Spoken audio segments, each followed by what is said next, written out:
Hablemos de campos cuánticos y de la teoría de Gauge. Aunque estos nombres puedan parecer intimidantes, lo que quiero hacer es hablar de ellos empezando, por así decirlo, de cero y dar las ideas intuitivas detrás de la física. No hace falta saber las matemáticas ni tener todo el conocimiento necesario, simplemente quedarnos con la idea puntual detrás de la física.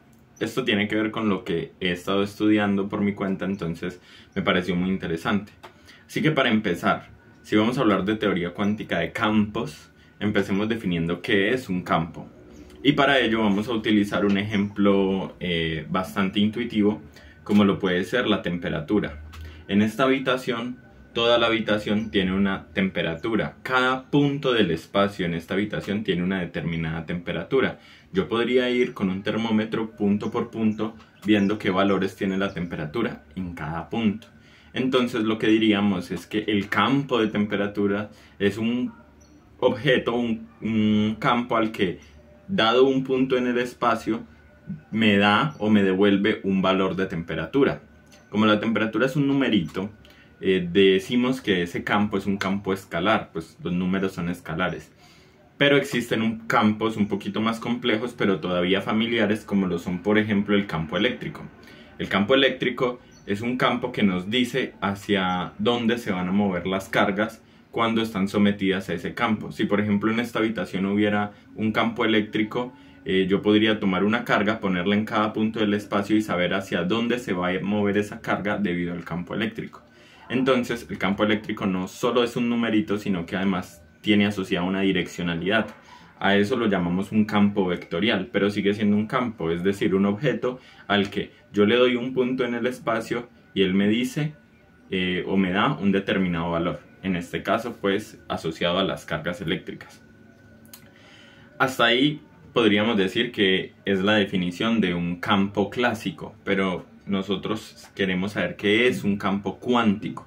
Y para ello, antes de entrar a discutir qué es un campo cuántico, tengamos en cuenta la siguiente observación. Hablamos del campo eléctrico. Sabemos que cuando el campo eléctrico oscila, genera campos magnéticos por las leyes de Maxwell. Y la oscilación entre campos eléctricos y magnéticos se conoce como ondas electromagnéticas. Estas ondas electromagnéticas es a lo que nosotros solemos llamar luz. Bueno, dicho eso, ahora sí metamos la mecánica cuántica. La mecánica cuántica es una teoría que nos dice que a nivel microscópico existe lo que se conoce como la dualidad onda-partícula, es decir, las partículas se comportan como ondas y las ondas como partículas. Teniendo en cuenta esto último, que las ondas se comportan como partículas, podemos entender que las ondas electromagnéticas de las que hablábamos hace un momento también se pueden ver como partículas, y a esa partícula es a la que llamamos el fotón. Entonces, el fotón es la partícula asociada al campo electromagnético. Es decir, que los campos, las oscilaciones de los campos se pueden ver como partículas por la mecánica cuántica. Y eso es a lo que llamamos un campo cuántico. Ahora vamos a hablar, antes de entrar en qué es una teoría de Gauge, ya que sabemos que es un campo cuántico, vamos a hablar un poco de por qué son importantes estos campos cuánticos o dónde entran a tener un valor o a jugar. En mecánica clásica tenemos unas leyes del movimiento y una ecuación del movimiento, que es la segunda ley de Newton. Fuerza es igual a masa por aceleración. Esa ecuación lo que nos hace es que nos dictamina cómo es el movimiento de una partícula, por ejemplo. Pero esta ecuación de movimiento o esta forma de plantear la mecánica clásica se puede generalizar a un formalismo mucho más amplio, que es el formalismo lagrangiano de la mecánica. Bueno, lagrangiano tiene la propiedad de que básicamente dejamos de hablar de fuerzas y empezamos a hablar de energías, un concepto aún más fundamental. Y podemos llegar a las ecuaciones de movimiento encontrando lo que se conocen como las ecuaciones de Euler-Lagrange. Básicamente reemplazamos el formalismo de Newton y utilizamos el formalismo lagrangiano, pero llegamos a las mismas ecuaciones de movimiento a través de las ecuaciones de Euler-Lagrange. Esto debido al principio de al principio de mínima acción. Al principio de mínima acción, que nos dice que Bueno, que la acción, el cambio en la acción debe ser cero. De allí deducimos las ecuaciones de Euler-Lagrange y el objeto importante aquí es el lagrangiano. Bueno, nosotros podemos construir lagrangianos con los campos cuánticos de los que hablábamos hace un momento. Resulta que una matemática muy importante, la matemática Emmy Noether, descubrió que si un lagrangiano poseía unas ciertas simetrías, eso implicaba leyes de conservación. Es decir, si yo podía hacer una transformación a un lagrangiano y esa transformación lo dejaba invariante, es decir, a pesar de que yo hice esa transformación, el lagrangiano no cambió, o sea que me van a dar las mismas ecuaciones de movimiento, pues resulta que existe una cantidad conservada asociada a esa simetría. Por ejemplo, la simetría traslacional me da la conservación del momento lineal. La simetría de rotación me da la conservación del momento angular. La simetría de traslación temporal me da la conservación de la energía. Estas simetrías y leyes de conservación que he comentado son las asociadas al espacio-tiempo, son transformaciones espaciotemporales. Pero resulta que en los campos cuánticos yo puedo hacer transformaciones que se conocen como transformaciones internas o simetrías internas de los campos, que básicamente yo hago una transformación que no es espacial ni temporal, sino que es una transformación del campo cuántico en el que estoy trabajando, y si el lagrangiano queda invariante, debe haber una cantidad que se conserva.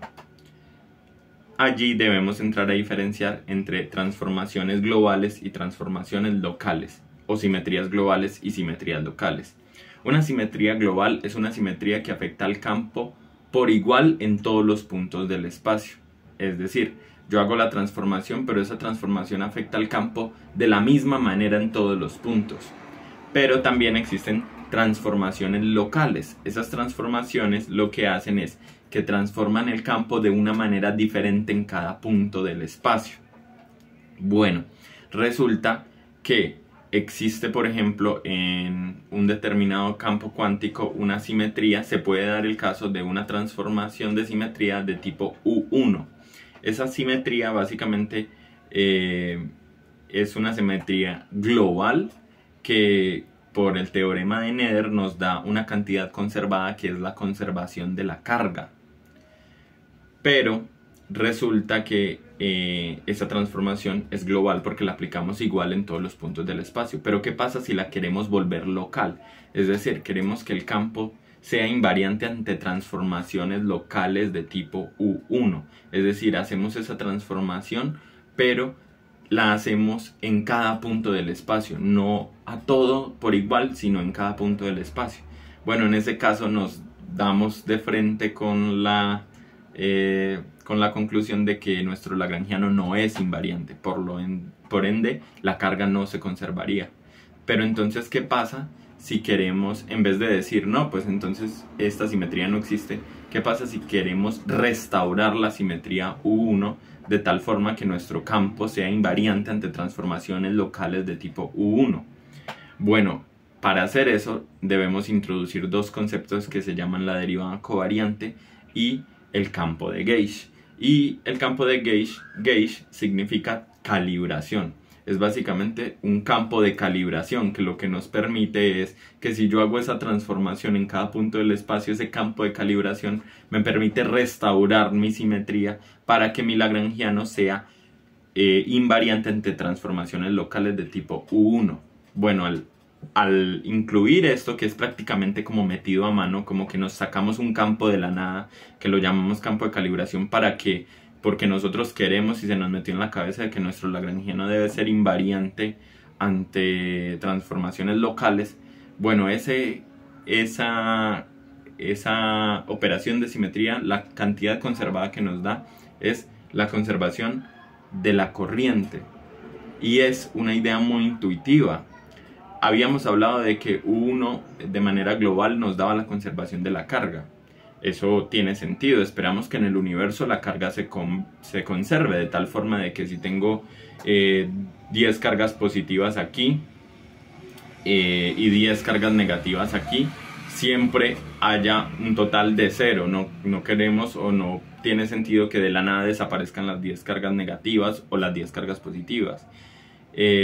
Pero esa conservación global lo que nos dice es que si yo tengo 10 cargas positivas aquí y de la nada desaparecen, pueden aparecer 10 cargas positivas en Andrómeda y se compensa y la conservación de la carga se va a cumplir y va a ser igual. Pero estaríamos diciendo que una carga podría viajar desde aquí en este momento hasta Andrómeda arbitrariamente rápido, superando la velocidad de la luz, lo que implicaría que rompería la relatividad especial de Einstein, que nos dice que nada puede viajar más rápido que la luz. Y esta simetría local que introducimos con el campo local, que es el campo de Gauge, básicamente nos permite tener esa conservación de la corriente, que nos dice que la corriente se conserva localmente. Es decir, que si yo tengo 10 cargas positivas aquí, ellas solo pueden haberse ido no muy lejos, es decir, no pueden haber viajado más rápido que la luz. No es posible que 10 cargas positivas aquí de la nada desaparezcan y aparezcan en Andrómeda. Conclusión, que ese campo de Gauge y esa, digamos, como campo de calibración que habíamos metido a mano que parecía como superficial, resulta que nos da una ley de conservación muy intuitiva, como lo es la conservación de la corriente. Carga que está aquí no puede desaparecer y aparecer en cualquier punto del espacio, y además es congruente con la relatividad especial. Ese es el poder de las teorías de Gauge y del campo de Gauge. Pero no solo eso, no solo que tenemos la conservación de la carga y la conservación de la corriente, sino que resulta que ese campo de Gauge que introducimos es el campo de Gauge. Ese campo de Gauge nos da el fotón. Recuerden que los campos, sus excitaciones son partículas, y esa partícula es el fotón. O sea que es increíble lo maravilloso que es la teoría cuántica de campos. Nos devuelve el sentido común en la física, a pesar de que pueda ser un trabajo bastante engorroso llegar hasta este punto. Realmente, cuando uno mira el panorama general, estamos devolviendo un sentido a la física que, por ejemplo, otras teorías no tienen, como por ejemplo la teoría de gravitación de Newton, donde la fuerza gravitatoria afecta inmediatamente a los cuerpos en ella, pero entonces esa fuerza tuvo que haber viajado más rápido que la luz. Entonces la teoría cuántica de campos es una teoría local que devuelve, digamos, esta idea de localidad a la física, y que es la teoría más poderosa que tenemos.